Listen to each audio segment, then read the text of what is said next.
You are 17 years old, sitting in a bedroom that smells like cold pizza and carpet that hasn't been vacuumed since before your parents stopped talking to each other. The room is your whole world, not because you're lazy, not because you're afraid, but because the room makes sense and everything outside it doesn't. You are not the kid who gets beat up. You are not the kid who gets invited to parties. You are the kid nobody thinks about at all. And somehow that's worse. Invisible is its own kind of violence. Your mother works double shifts at a distribution center 40 minutes outside of town. She leaves before you wake up and comes home after you've gone quiet. You don't talk much. Not because you don't love each other. You do, in the way people do when they've been through too much together to have energy left over for warmth. Your father is a name on an old birthday card. That's all. School is something that happens to you 5 days a week. You pass your classes without trying. Math is almost embarrassingly easy. Computer science is the only room in the building where time moves at a speed that makes sense. Your teacher, Mr. Harlan, is the only adult in the building who talks to you like you might matter someday. He teaches you about networks, about packets, about the architecture underneath everything you click and swipe and scroll through without thinking. You go home and you keep going. Forums, tutorials, rabbit holes that don't have bottoms. You are not looking for money. You are not looking for power. You are looking for something that finally fits. At 15, you build a script that automates password resets on your school's grading system. You don't change any grades. You just want to know if you can. You can. That matters more than you expect it to. You find the forum when you are 18. It's not on the Clarinet. You need a specific browser, a specific link, and a referral from someone who's been verified by someone else. It takes you 11 weeks to get in. The first time you load the page, your hands are slightly unsteady. It looks like a message board from 2003. Dark background, monospace font, usernames in brackets.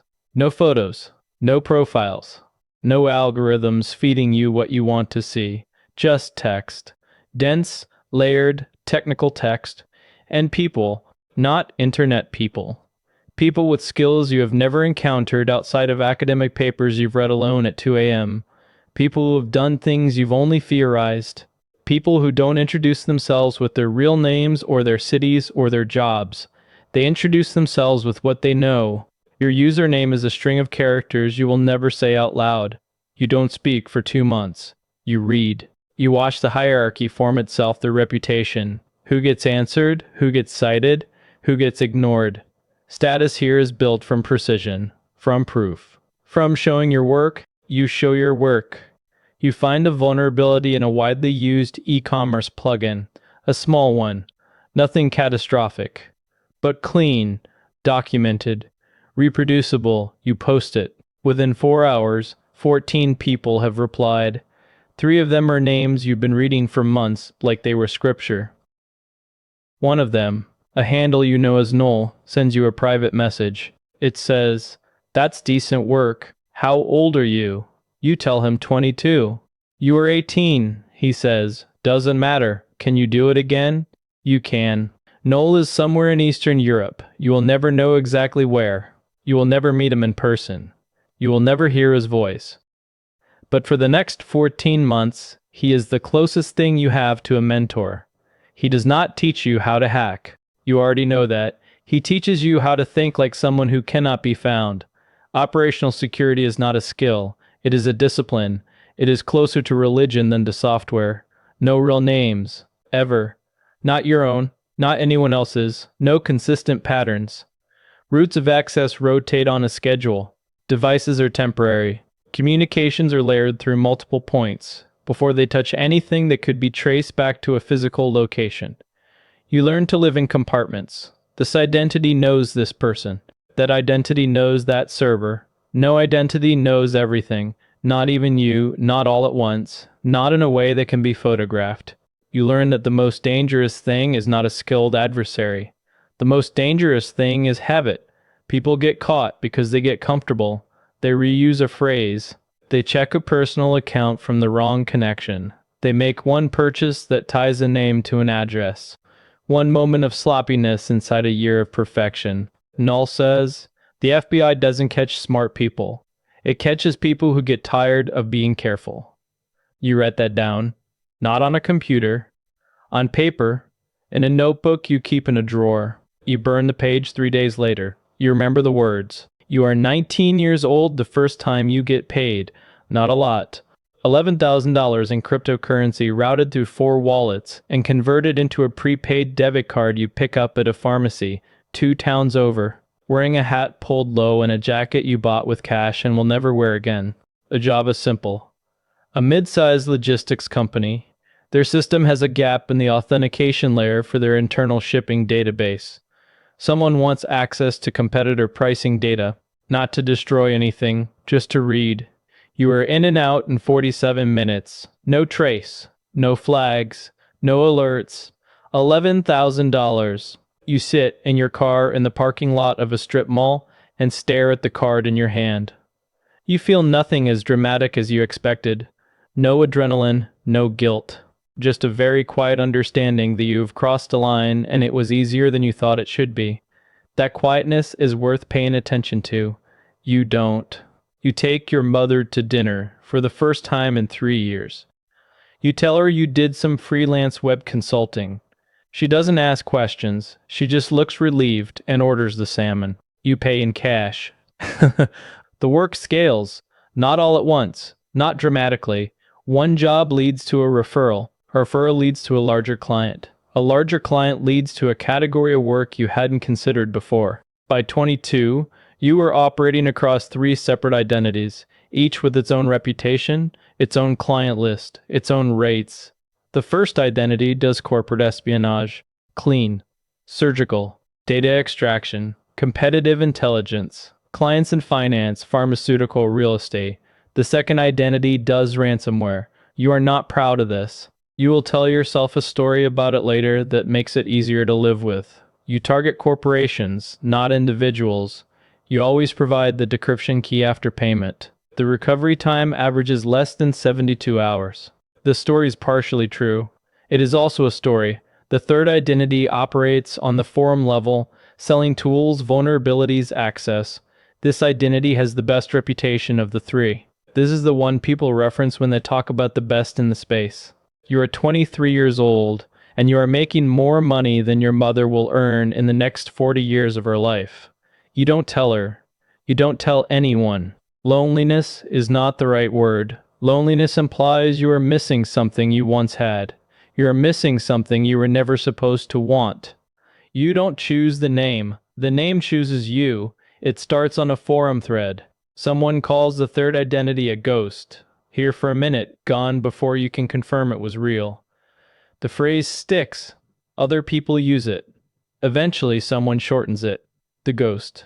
By the time you see it in a cybersecurity threat report issued by a major government agency, your hands are steadier than they should be. They don't know who you are. They know what you do. They have pieced together 17 incidents across 9 countries and attributed them to a single actor. Their profile is surprisingly accurate. Technically sophisticated, extremely patient, organized crime connections, possible but not confirmed. Age, unknown. Origin, unknown. Status, active. They estimate there are 4 of you. A team. There is only you. You read the report 3 times. You are not proud exactly. But there is something in you that recognizes this as the closest thing to being truly seen you have ever experienced. And it is by people hunting you. You think about that for a long time. You don't like what the thinking produces. The golden months. For 8 months, everything works. You are 24. You have $2.3 million in distributed wallets. You have a rented apartment in 3 different cities under 3 different names. You have a routine that feels almost normal. Coffee in the morning. Exercise. Work for 4 to 6 hours. Stop. You meet a woman at a library. Her name is Selin. She is studying for a literature exam. She laughs at something you say about a book on the shelf between you, and the laugh is completely unguarded and real. You go on 5 dates over 6 weeks. She knows you as a name that is not yours. She knows you work in tech consulting. She knows you read too much and sleep too little, and that you get quiet sometimes in a way that isn't uncomfortable, just distant. She doesn't know anything else. You let yourself believe this can continue. It is the most dangerous thing you have ever done. The crack, it starts small. A client for the ransomware operation goes public instead of paying. Their IT team, combined with a private threat intelligence firm, begins working backward from the encryption signature. They find nothing that leads to you, but they find a server that leads to a server that leads to a node that is 2 steps from something you actually touched. The distance is safe. You know the distance is safe, but the proximity triggers something in you that the money and the reputation and the 8 calm months had been covering up. Fear. Real, physical, 3 a.m. fear. You lie awake in the apartment that isn't yours and calculate distances. 2 steps. 2 steps. That's fine. That's nothing. But 2 steps becomes 1 step if one of those nodes gets compromised in the next operation. And the next operation is already planned. You cancel it. Noel messages you. You tell him you're being cautious. He says, good. Then he says, I got out 6 months ago. I should have told you. You sit with that message for a long time. Out. 6 months ago, while you were still rising. You don't ask him how. You're not ready to hear the answer. The cause to PUD. Celine asks you, on a Tuesday in October, where you actually grew up. Simple question. A question you have answered 100 times with a clean, rehearsed story attached to the name she knows. But something in the way she asks it, casually while washing dishes, not even looking at you, lands differently. You answer, the rehearsed answer. Automatic. And then you watch her face as she nods and turns back to the sink, and you understand something with a clarity that the threat reports, and the encrypted messages, and the 3 a.m. calculations never gave you. You are completely alone, not because no one is with you, because you cannot let anyone actually be with you. Every relationship you have, Selin, Noel, your mother, the clients, is mediated by a layer of fiction you maintain at all times. You are always the ghost. Even when you're present, even when you're laughing, even when you almost feel normal. There is no version of your life where this gets better. The money doesn't fix it. The reputation doesn't fix it. The discipline that kept you free made a prison out of your life and called it safety. You break up with Selin 3 days later. You tell her it's not her. That part is true. She cries in the way people cry when they know something is being taken from them that they didn't do anything to deserve. You leave. You sit in your car for 45 minutes. You drive. At 25, you make a calculation, not emotional. Actual math. Rate of exposure increases with each operation. The threat intelligence ecosystem has matured. Attribution techniques have improved. The community you operate in has contracted. 2 people you knew tangentially were arrested in the last 18 months. 1 is cooperating. Every day you continue, the probability of an outcome you cannot recover from increases by a measurable amount. You have $2.3 million.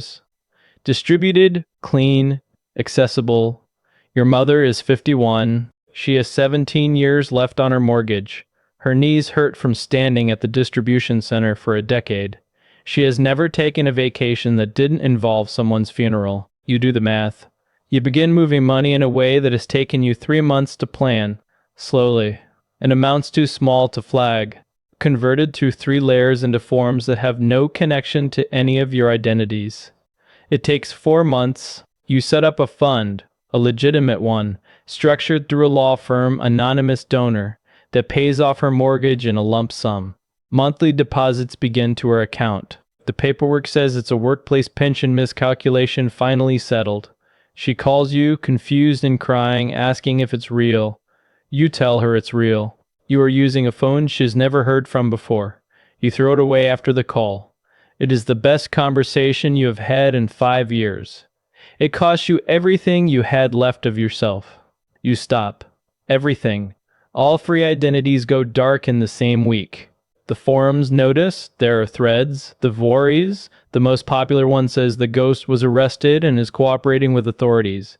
The second most popular says the ghost is dead, neither is true. You are in a small city, in a country that is not your own. renting a room in a building that accepts cash, learning the language badly, eating at the same two restaurants because they don't ask questions. You read. You sleep 8 hours for the first time in years. You go on long walks through neighborhoods that don't know you exist. This should feel like freedom. It doesn't feel like anything yet. You have no identity here that is real. You have no relationships. You have no history anyone can see. You are the ghost more completely than you have ever been, and this time it was your choice. Noel used to say, the exit is just a different kind of trap. You understand now that he meant this kindly. You check the threat report sometimes, force of habit. The attribution to the ghost grows cold, no new activity. The profile gets downgraded. The resource allocation moves to newer, noisier targets. After 14 months, they stop updating the file. You no longer exist to the people who were hunting you. You barely exist to yourself. You are 27 years old. You learn woodworking from a man in his 60s who lives 3 streets over. His name is a name you are allowed to know. He doesn't ask what you used to do. He teaches you how to read grain, how to make something that will outlast the person who made it. Your hands, which spent a decade on keyboards in the dark, learn to do something slow and patient and physical and real. You think about Mr. Harlan sometimes, about the moment in that classroom when networks started making sense, about how far that road went and where it deposited you. You think about Selin. You hope she is okay.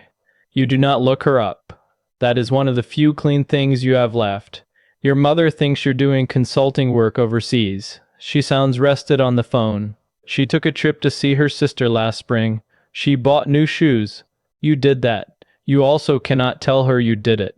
That tension does not resolve. You stop expecting it to. You wake up every morning in a room that is yours, actually yours, under a name you are slowly making real, and you sit with the weight of the years behind you, not in collapse, not in ruin, just an honest accounting. You were very good at something that should not exist. You escaped something that most people don't escape from. And you are left here, in the space between who you built yourself to be and who you were before any of this started, trying to find out if there's enough left to build something worth keeping. The laptop is in a bag under the bed. You haven't opened it in 11 months. Some days that's the hardest thing you've ever done. Most days it isn't. But cybercrime is the fastest growing criminal economy on Earth, estimated at $10.5 trillion annually by 2025. The people who run it are not always who you picture. Sometimes they're 17 years old in a quiet room, just looking for something that finally fits. That part is real. If this one made you think, drop a comment with your biggest takeaway. Subscribe so you don't miss the next one. See you in the next one.